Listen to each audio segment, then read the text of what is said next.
একে আমি বিয়ে করব না। এই তো একজন গরিব সিকিউরিটি গার্ড। তুমি কি নিজের মেয়েকেই ভাসিয়ে দিতে চাও? বলো না। ঠিক কথা। শাহু পরিবারের স্ট্যাটাস এখন কি? আমাদের প্রীতি ভবিষ্যতে একটা ধনী পরিবারে বিয়ে করবে, সেটা গরিব সিকিউরিটি গার্ডকে বিয়ে করবে? এটা বৃদ্ধ লোকটির সিদ্ধান্ত ছিল। আমাদের মিলার কর্পোরেশন সবেমাত্র জনসমক্ষে এসেছে। যদি আমরা এখনই বিয়েটা ভেঙে ফেলি তাহলে বাইরের মানুষের কাছে আমাদের সুনাম নষ্ট হবে এবং স্টকের দামের উপর প্রভাব ফেলবে। সুজিকে ওকে বিয়ে করতে দাও। যদিও মিলার পরিবারের ও এক মেয়ে, কিন্তু ছোটবেলা থেকে গ্রামেই মানুষও। ছোটবেলা থেকেই তো বিয়ের জন্য ওকে ঠিক করে রাখা হয়েছিল। তোমাদের শহরের আপেলগুলো আমাদের গ্রামের মতো অত সুস্বাদু নয়। তাকে আমি বিয়ে করব। তবে আমার দুটো শর্ত আছে। কি শর্ত? দিদিমার জন্য 1 লক্ষ টাকা দিতে হবে।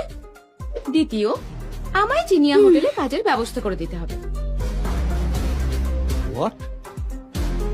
তুমি বলছো জিনিয়া গ্রুপের অধীনে সবথেকে ধনী ওই 5 তলা হোটেল? তুমি ওখানে কি করবে? আমি জিনিয়ার প্রেসিডেন্টকে ঠিক খুঁজে বের করব। আমাদের গ্রাম কিছুতেই ধ্বংস করতে দেব না। আমি তো খুব বেশি লেখাপড়াও জানি না, তাহলে কি আমি না খেয়ে মরবো? ওকে, যতক্ষণ তুমি আর এই ওয়াটসন ফ্যামিলির সিকিউরিটি গার্ড বিয়ের সার্টিফিকেট নিয়ে আসছো তখনই তোমার হোটেলে কাজের ব্যবস্থা করে দেবো। ঠিক আছে। কোথায় কে জানি, বিয়েতে দেরি হয়ে যাচ্ছে তো।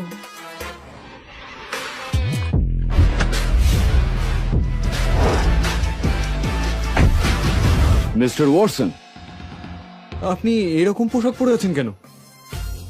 তুমি কি জানো, চোখ মুখ বন্ধ করে বিয়ে করাটা উচিত নয়, কিন্তু আমি ওই বৃদ্ধ মানুষটার বিরুদ্ধে যেতে পারবো না শাহ পরিবারকে আরো পিছিয়ে দিতে। মনে রাখবে, আমি আর এখন জিনিয়া গ্রুপের প্রেসিডেন্ট নই, সিকিউরিটি গার্ড। এইটাকে এবার সরা।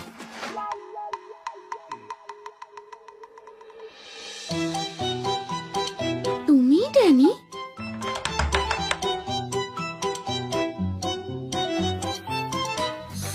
হ্যাঁ, সুজি। চলো হাজবেন্ড, বিয়েটা সেরে নি। আরে আরে, 1 মিনিট। এই শহরের লোকজন এত স্লো না, বিয়েতে দেরি হয়ে যাবে তো। আরে একটু দাঁড়াও। তুমি কি মিলার ফ্যামিলির? ঠিক বলেছ। আমি হলাম সুমিতা, তোমার ওয়াইফ। ঠিক আছে, আর বাজে কথা নয়। তুমি কি দেখতে পাচ্ছ না আমি কি পরে আছি? তুমি লোকজনকে এত ছোট করো কেন? আমি নিজেও তো গ্রাম থেকেই এসেছি। এই তো সিকিউরিটি গার্ড। আরে আমি পড়তে জানি। তোমার কোনো আপত্তি নেই? আরে আপত্তি আবার কিসের? আমাদের গ্রামে তো সবাই প্রায় এইরকমই। তোমার ক্ষেত্রে তুমি একটু বেশি দুর্বল।